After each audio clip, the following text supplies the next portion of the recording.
Hello there, and welcome back to Mega Man 4. In the last video, we did half the Robot Masters, and probably in this video we'll do the other half. A goal, at least, unless something goes wildly off the rails.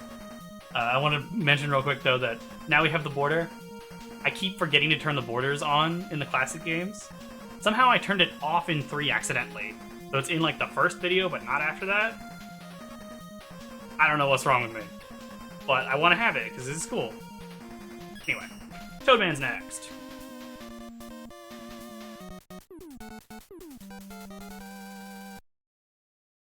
Toadman looks like a robot. God damn it! I can never say Robot Master or Maverick intentionally. I always say the wrong one. He looks kind of like a Maverick, I think. It's just the fact he's animal themed. He's not the only animal themed Robot Master, but obviously technically all the humanoid ones are as well, because humans are animals. But oh, I don't know why I reacted like that, like I was gonna big danger. You gotta be careful with the rain here, because as you can probably tell, it pushes you. You only get like half as far on your jumps. It's not like too hard, but it's just something that you need to be aware of. Oh, I like this music. I mean, like, I wasn't really paying attention to the music in the last episode, but, like, the music in this game is great, too. Music in every Mega Man game is pretty great. I don't think I've ever played a Mega Man game where I'm like, you know, I don't like this song. I like basically every single song I've ever heard of Mega Man. I mean, I am quite easily entertained. Like, some of my friends are quite picky about media, but not really me. I can enjoy just about anything. I think is a positive thing. It's just, I think a lot of people don't realize how much their reactions to things are under their control. Like, you can just decide to, like, give something a chance and make an effort to, like, see what you, like, trying to explain this. Like, to focus on what you like about something. To find the things you enjoy rather than, like, dwelling on the things you don't.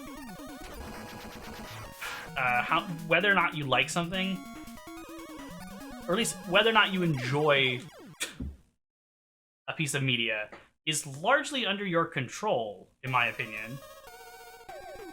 And it's just more fun to enjoy things than to not enjoy things. That's how I feel about it.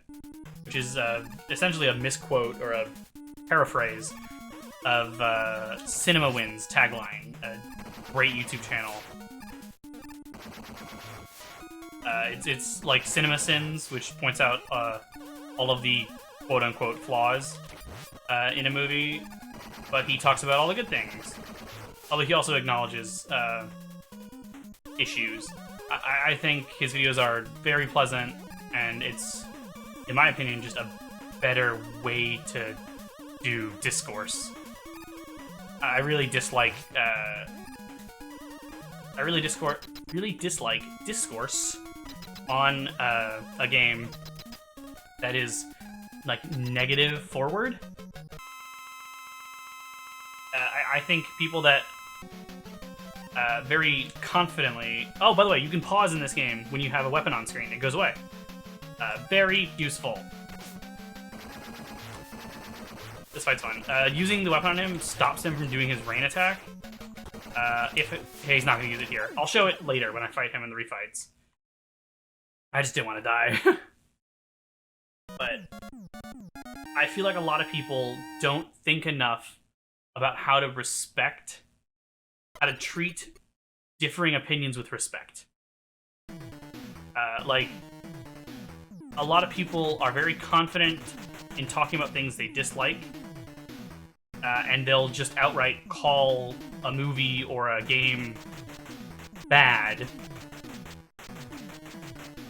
just because they don't like it. Like, I think you should have much stronger evidence to support broad claims like that. Toadman's weapon is Bright Man's weakness. I think, in general, it's best to avoid blanket statements like, this game is bad, or this movie is bad.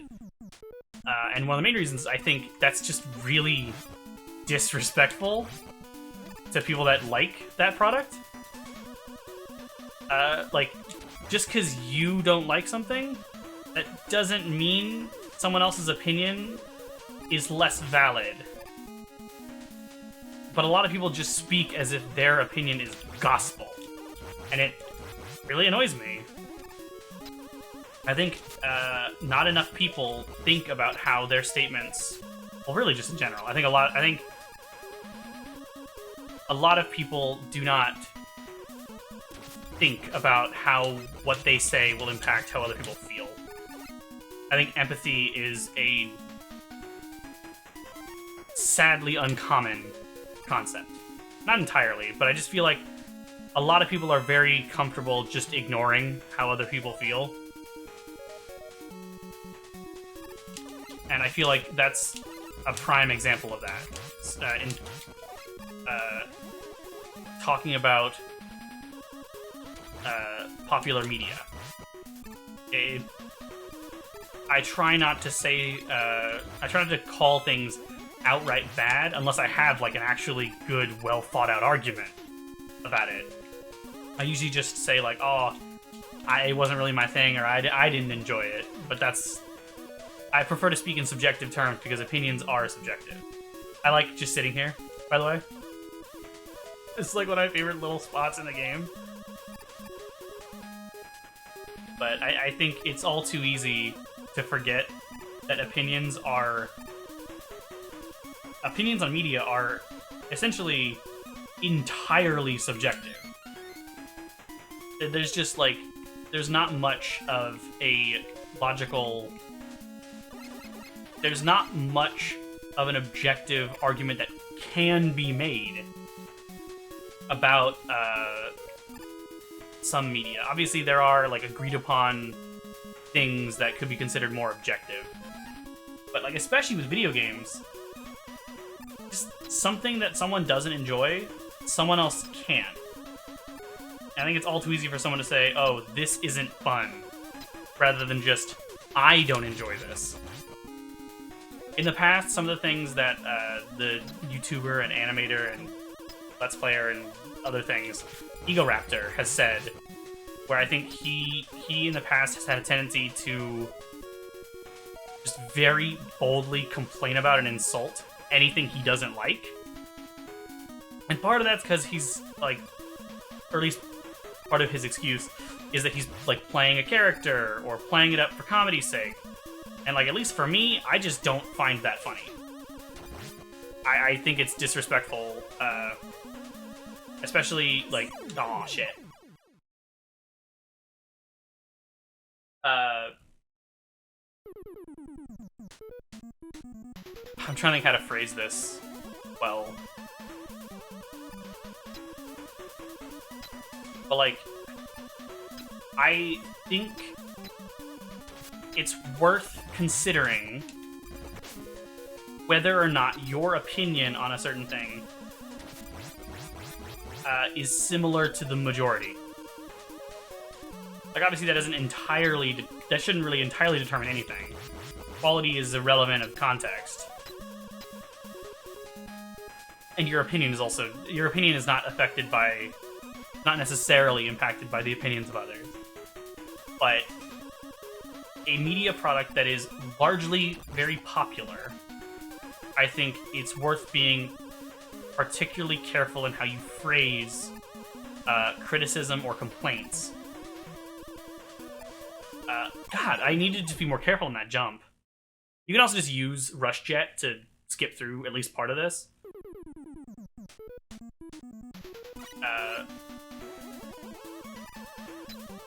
But I feel like when you're talking about something that a large percentage of people who have seen it at least, or interacted with it, really enjoy, then it just pays to be cautious of how you phrase complaints.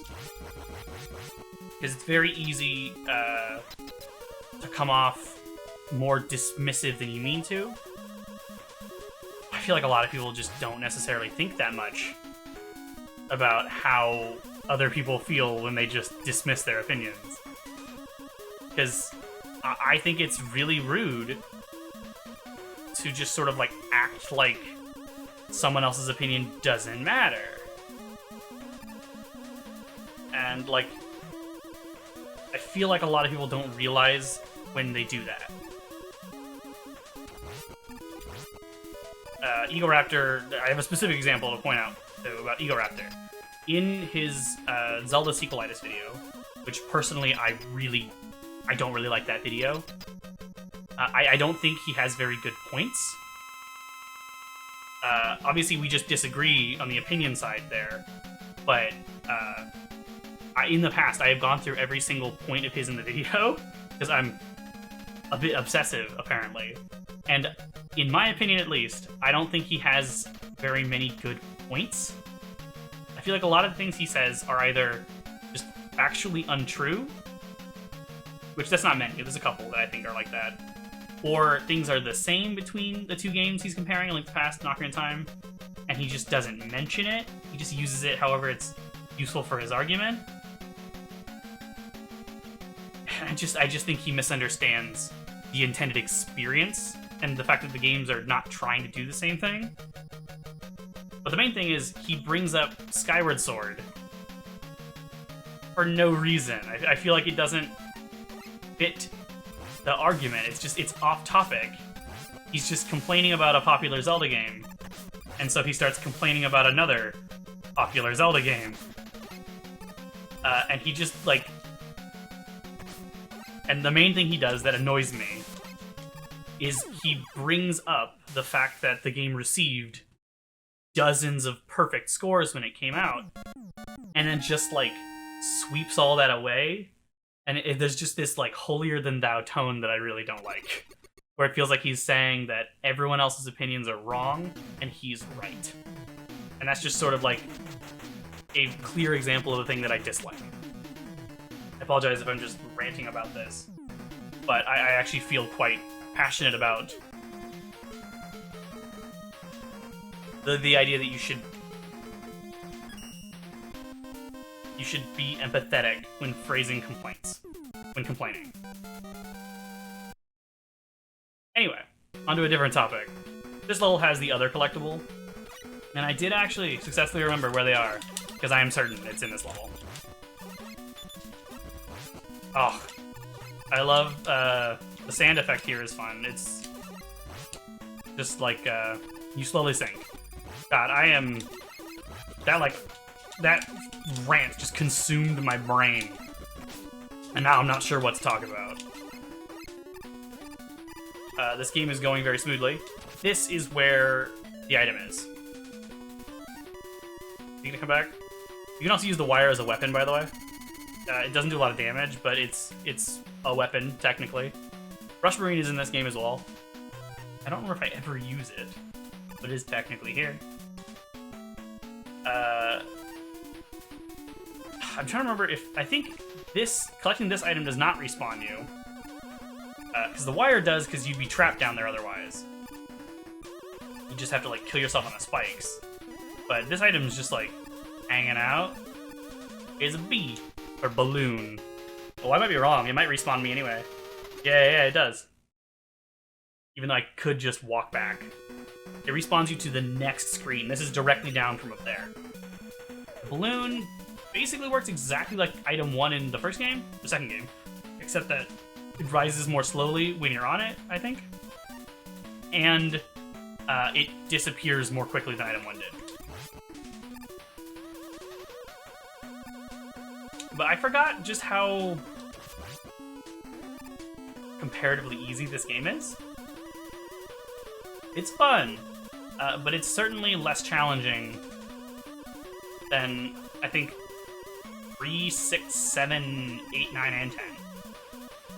I think Mega Man, and obviously 1, forgetting about Mega Man 1 when trying to think about, like, comparisons for some reason.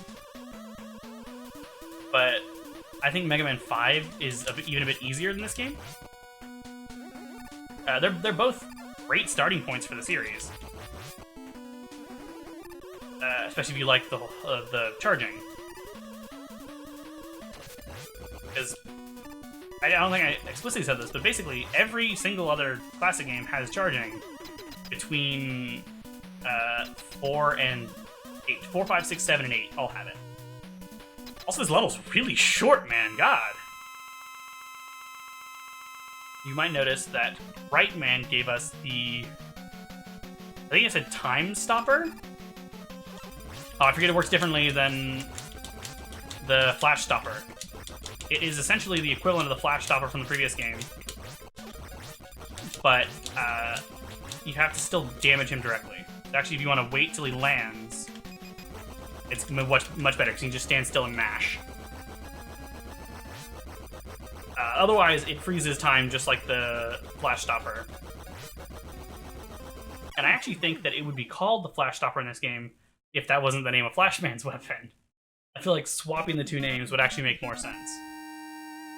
Although, apparently, they function differently. I'm not sure about Flashman's weapon canonically, but this one, it's not actually freezing time. The bright flash apparently, like, shuts down the opponent temporarily. That's canonically what's happening. Alright, Ringman. And actually, I'm breezing through these 4 even faster. This level is a bit harder, so it might take me longer to do this level. But if I still get through this pretty quickly, if the time's not close to 30 minutes, then I'll go ahead and start the final stages in this video still. Not gonna cut it short just to make it end with the 4. But this is basically just the whole gimmick of the stage, is these platforms that cycle. Cutting charge for a second. As soon as you touch the platform, they will start to move. As soon as you touch, as soon as 1 pixel of you touches the rainbow part, it'll start to move. So you want to be cautious of when you step on it, because that basically just starts a timer. Like, you want to jump forward to get a head start on it whenever possible. Yeah, just like that. Mini-boss! For some reason, I thought this game had more mini-bosses. This stage does. The stage has a bunch of mini-bosses. I think that's part of why I thought this game had more of them. Because earlier I didn't say it, but I was thinking like, oh, this game's got lots of mini-bosses. That was like one of the first stages I was thinking that. But it's really not true.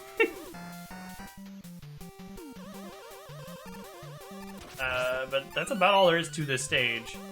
It's interesting, because I'm trying to find a balance of what to talk about. And it's different in the classic series, because there's just less to talk about with the game. The games are simpler, and the stages are simpler. I like this guy. He'll throw them outward like that. When he does that, you want to shoot in the middle. He can hit you, even from where I am, I believe. But jumping means you'll avoid it, and it'll give you the opportunity to shoot him. Pretty easy. Here's another mini-boss right here. Crazy. Most of them aren't too bad, though. And there's only 2 different types, I think. Yeah, one of the mini-bosses I was thinking of earlier is actually in the next game. But yeah, obviously you break these platforms, the segments, and then shoot the hippo. Like, I'm pretty unsure of exactly what I should and shouldn't explain in this game. Because, it's not that complicated. Okay. Trying to be efficient. I gotta be close to the ladder so I can get on it. This is just Eddie. Yeah, thank you! I now have 6 energy tanks. Oh my god. It's worth pointing out that the wire... I say that too much, I'm sorry. But the wire will appear from Mega Man's back. Like right now, it's his right hand facing forward and his left hand facing back. It's near the back of his sprite is where it appears. It's good to keep in mind just so you don't waste it like I did a bunch a second ago. This part of the stage is a little different. These move much faster than the rainbow ones from the beginning of the stage. They do. They don't actually... I thought they do. But it didn't actually look like they do. Oh! Oh, so dangerous. Thought it was the end of the stage already. I'm almost there. I think sliding is a good way to get through this as well, because sliding does make you go faster. Ooh, I'm gonna use an energy tank. I don't want to respawn. Ah, it takes so long. I'm wrong, by the way. There is no... I was thinking of an M tank, which does not appear to be in this game, actually. I thought there was. But I am thinking of the next game.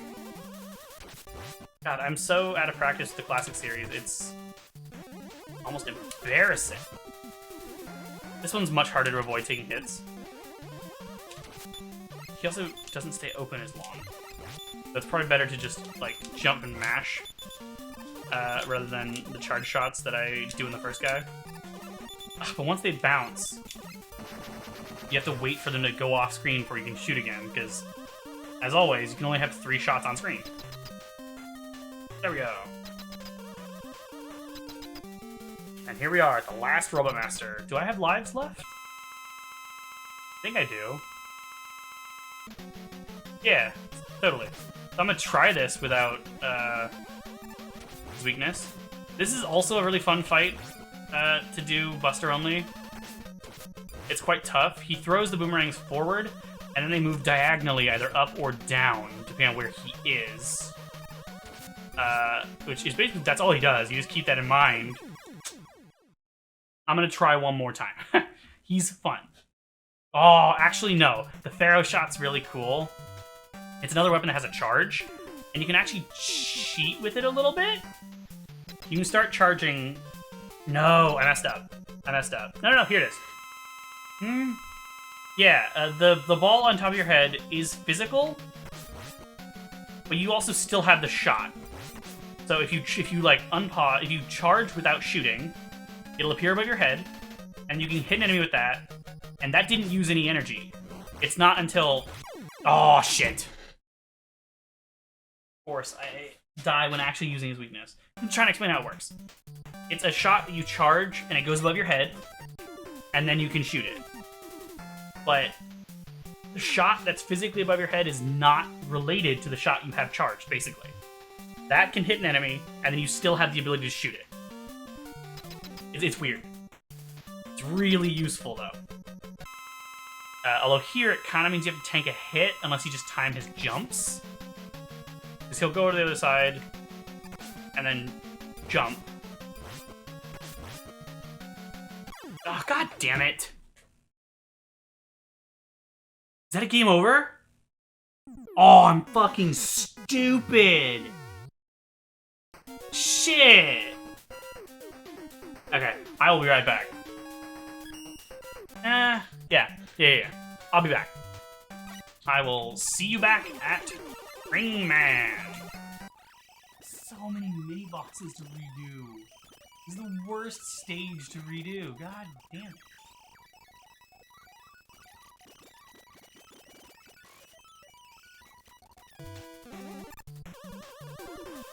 Yeah, if you slide, by the way, then you can basically just keep up with them. I hadn't really thought about that. So you can just slide without having to worry too much about when you get on them.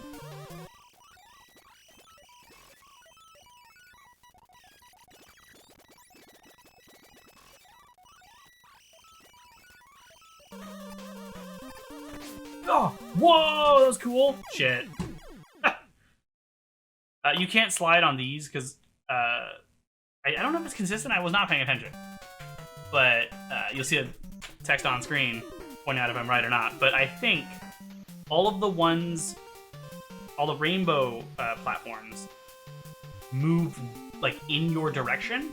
Like, it drains from behind you, whereas these ones drain from in front of you.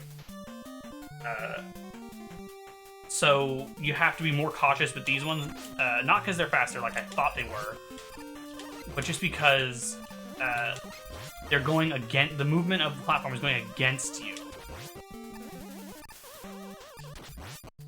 So you're not just like trying to race ahead of it. You're usually trying to meet it on the next like part of the cycle, basically. If that makes sense.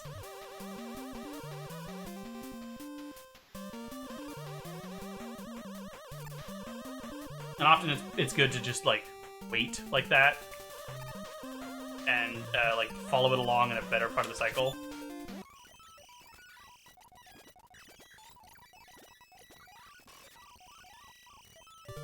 Alright, I'm back. I am back here. I have 2 lives. I'm gonna try one time to beat him without his weakness. And then I'll just use it on him. You don't go through the Pharaoh shot nearly as quickly as it feels like you would, so you don't actually really have to worry much. And he's really, like, he's really not very hard. Like, it's a satisfying pattern to do, but he's not bad at all. Like, I'm just gonna... Okay, don't be this stupid. Don't be... Oh my god, are you kidding me? What is wrong with me? Okay, Pharaoh shot time. I'm just getting overconfident. As always, that's what I do, and it's what I shouldn't do. This time I'm actually going to pay attention to his pattern and use his weakness, which will make this monumentally easier. Just look at this. Just look at that. It's really easy. Don't be like me. Be smarter than me. There we go. That's all 8 Robot Masters taken down in like less than an hour total? Crazy.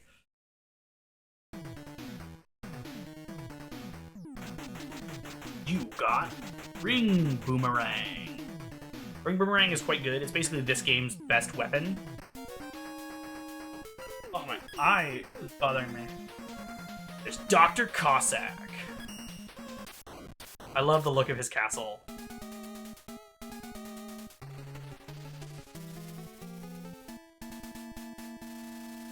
I like that theme too. He's got a bit more of like a Russian theme to him compared to Dr. Wily. But not to like ease you, but I think that this is where I'm gonna end this video.